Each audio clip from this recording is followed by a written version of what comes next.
Menurut gue keajaiban pertama tuh dimulai pada saat lu daftar umroh. Karena alhamdulillah, masya Allah, qadarullah, pada saat lu daftar umroh aja, itu yang namanya rezeki itu udah dimulai kerannya terbuka. Assalamualaikum warahmatullahi wabarakatuh. Gua Angga. Di sini gua mau berbagi cerita gua pengalaman pada saat umroh. Mungkin ada hal-hal yang bisa diambil positifnya dan juga bisa diambil pengalamannya yang bisa menjadi inspirasi buat kalian semua, guys. Sebenarnya orang bilang banyak banget kita semua punya mimpi pengen umroh, pengen haji atau apapun itulah. Tapi banyak yang mungkin saat ini terkendala dari sisi uang atau biaya, yang dimana biaya umroh itu nggak murah ya. Pasti teman-teman udah pada tahu lah minimalnya berapa. Sebenarnya di sini gue mau kasih yang pertama tuh mulai dari awal dulu ya. Umroh itu banyak orang yang bilang umroh itu bukan soal uang. Umroh itu bukan soal seberapa besar lu punya uang lu bisa umroh. Enggak. Menurut gue umroh itu panggilan dari Allah, dimana kalau Allah sudah memanggil, Allah akan memantaskan dan Allah akan memampukan orang itu untuk bisa pergi umroh. Karena gue percaya banget, mungkin beberapa tahun lalu sebelum gue dipanggil umroh sama Allah, ada uang cukup buat umroh ada. Tapi karena memang dasarnya belum dipanggil ya nggak akan punya keinginan juga untuk umroh. Tapi alhamdulillah qadarullah, tahun lalu bulan November gue dipanggil dan dimampukan untuk bisa berangkat umroh. Yang pertama balik lagi juga, pertama kali gue punya niat umroh itu awal tahun 2023. Di situ niatan umroh gue hanya niat ya, tapi niat itu dimantapkan dengan gue mencoba cari travel umroh, dan juga waktu itu juga gue akhirnya memberanikan diri untuk gue DP-in ke travel umroh itu. Waktu itu gue niat juga mau ajak ibu sama mertua. Jadi kita berempat, gua, istri gua, mertua, dan juga ibu. Menurut gua keajaiban pertama tuh dimulai pada saat lu daftar umroh. Karena alhamdulillah, masya Allah, qadarullah, pada saat lu daftar umroh aja, itu yang namanya rezeki itu udah dimulai kerannya terbuka. Banyak banget project-project atau banyak banget rezeki-rezeki yang nggak disangka-sangka itu datang. Yang tadinya kita kejarin satu project, tiba-tiba dia yang ngejar kita. Itu pengalaman itu udah makin sangat kelihatan. Terus udah gitu juga pada saat kita kasih kabar ke orang tua, kita bawa kita mau ngajak mereka untuk umroh, lebih lagi banyak banget rezeki-rezeki yang mengalir yang datang ke diri gua ya. Ini pengalaman pribadi gua. Kemudian yang gak disangka-sangka lagi juga, itu hitungannya beberapa minggu sebelum berangkat,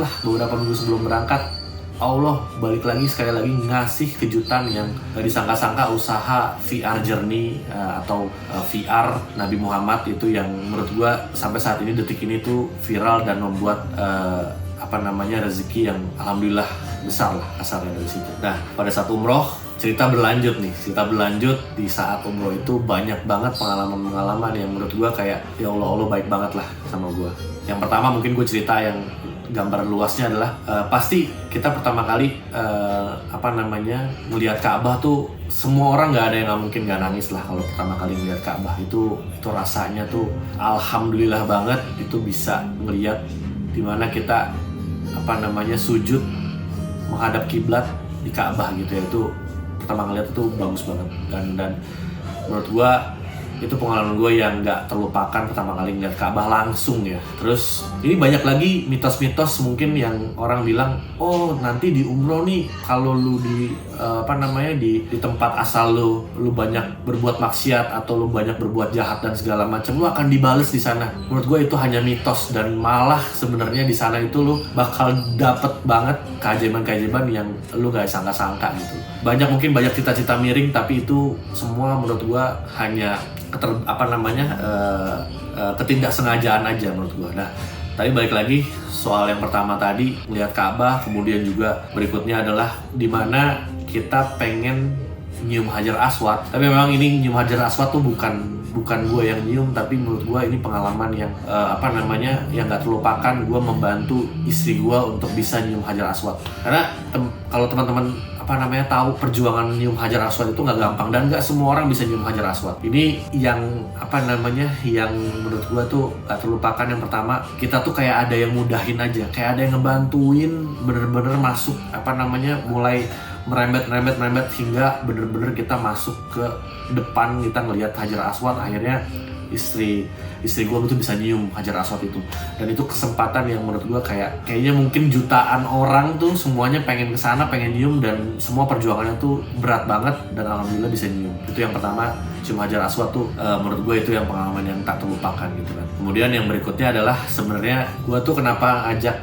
ibu gue sama mertua gue, karena memang niat dalam diri gue tuh gue pengen ngebahagiain orang tua gue lah, pengen berbakti sama orang tua gue dengan gue bawa dia umroh lah minimal gitu kan. Tapi ya qadarullah, Allah mungkin langsung ngabulin permintaannya dengan apa? Dengan cerita yang menurut gue ini sedih, tapi sedihnya dibalut dengan kebahagiaan sebenarnya. Yang dimana sebenarnya qadarullahnya orang tua gue atau ibu gue itu jalannya udah susah sebenarnya. Jalan udah susah, tapi di haram itu kalau mau tawaf dan segala macam, kalau mau tawaf dekat Ka'bah itu nggak boleh pakai kursi roda, dan sedangkan ibu gue tuh harus pakai kursi roda. Nah, di kursi roda itu otomatis nggak bisa dong kita keliling langsung di depan dekat Ka'bah, otomatis harus ke lantai 1. Nah, tapi di hari terakhir kita umroh di Mekah, kita besoknya kita mau ke Madinah, ya ibu gue punya permintaan kayak mama pengen dong foto di depan Ka'bah gitu kan. Pikir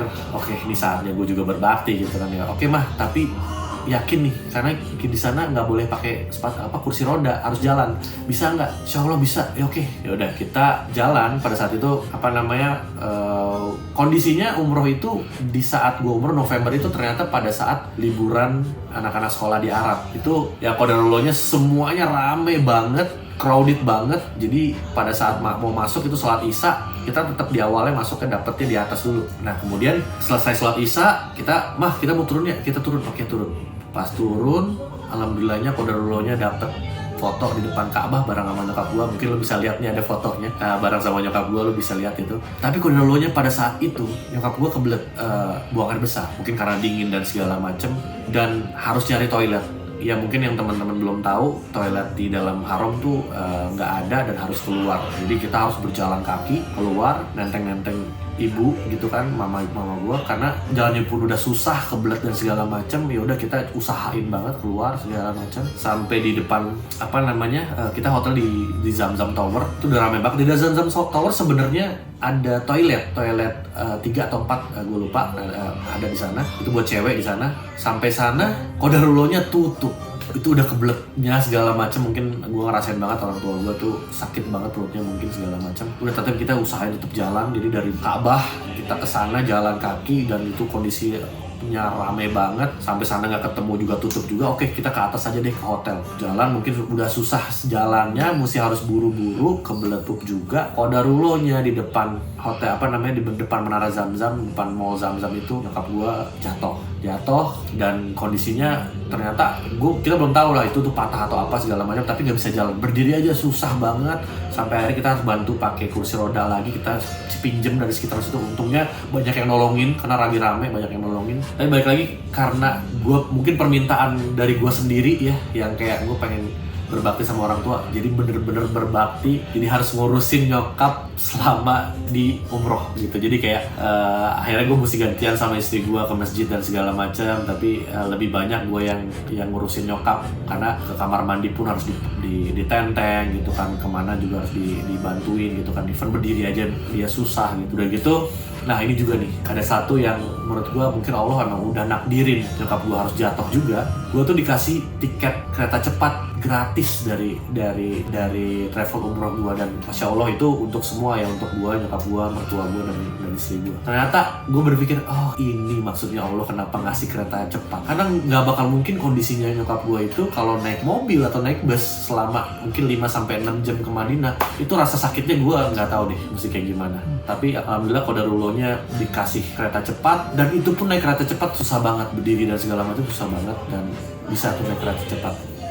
Nah balik lagi ke cerita, akhirnya gue harus jagain lah nyokap gue di selama umroh itu, pengalaman untuk kayak ya mungkin zaman dulu nyokap gue ngurusin, dan sekarang gue harus ngurusin nyokap tuh kayak ya Allah qadarullah, dan alhamdulillahnya ini bener-bener diijabah sama Allah nih ngurusin orang tua dan berbakti sama orang tua. Ya banyak yang bilang kayak wah ini pahalanya paling gede nih Pak Angga nih yang jadi apa namanya selama umroh karena sekalian ngurusin orang tua gitu katanya.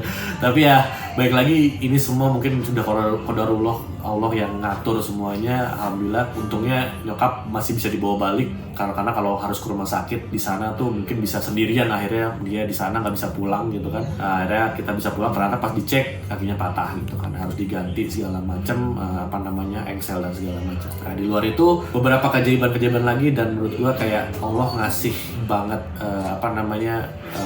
rasa sayangnya lah mungkin Allah itu sama kita ya, sama gue terutama, bahwa rasanya ya kita masuk raudoh itu dilancarin banget, sangat dilancarin banget. Gue bisa sholat, bisa sujud itu di raudoh tuh lama banget, sedangkan yang lainnya udah pada diusir, tapi gue sama sekali nggak diusir. Gue bener-bener di samping makam Rasul gitu kan, itu deket banget sama mimbarnya Rasul, itu udah bener-bener kayak ya Allah tuh alhamdulillah banget. Gue doa banget di sana tuh, semua doa gue utarain gitu kan. Kemudian juga bener-bener lewat depan makamnya Rasul, habis itu kita lihat ada pintunya segala macam, itu yang segala macam doa gua iniin gitu kan, gua utarain lah kasarnya gitu. Ya udah, jadi akhirnya intinya semua ini pengalaman tuh banyak banget yang bisa kita ambil, dan juga intinya umroh ini banyak yang bisa kita ambil hikmahnya. Dan gue juga nggak mau sendiri, balik lagi ini cerita gue. Nah, gue nggak mau sendiri, mungkin banyak banget semua teman-teman gue mungkin punya ceritanya masing-masing. Nah, kita akan ngobrol bareng sama teman-teman kita yang lain, pengalamannya tentang umroh di Tanya Umroh.